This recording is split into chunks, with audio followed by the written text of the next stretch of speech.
This year, tens of thousands of our loved ones will be diagnosed with some form of leukemia or lymphoma or any number of blood-borne life-threatening illnesses. And many of them will die hopelessly waiting for a viable donor and match. That will never come. But what if I were to tell you that we are all curable?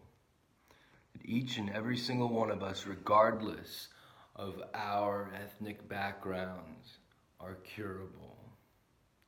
And that's because it is in our diversity that lies the cure.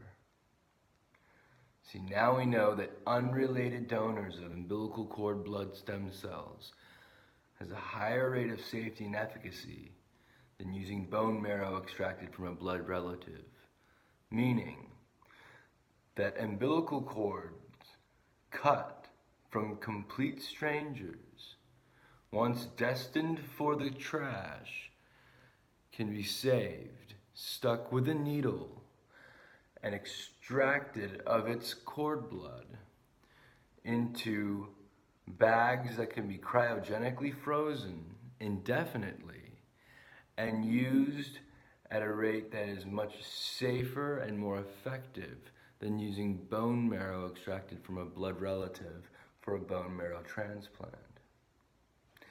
See, the first stem cell transplant occurred in 1968 at the University of Minnesota.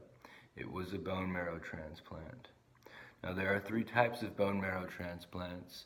The first being the kind where you replace your diseased marrow with bone marrow extracted from your own body.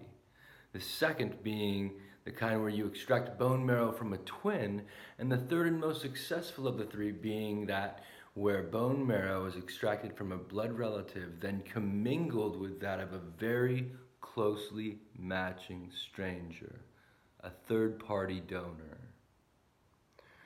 To this date, since 1987, from the establishment of the National Bone Marrow Registry, there have only been less than 10,000 transplants performed.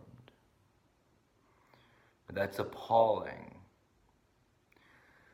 seeing as how now we know that unrelated donors are effective. Now, guess how many public cord blood banks there are? One. It's in New York.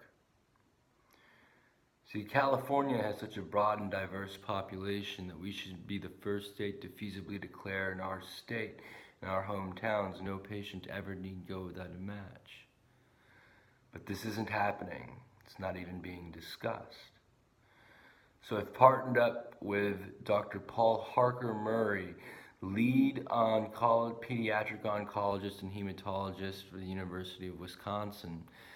And he is pushing for a cord blood bank to be built in Austin, Texas. So we concocted the idea of having a great race between the two states.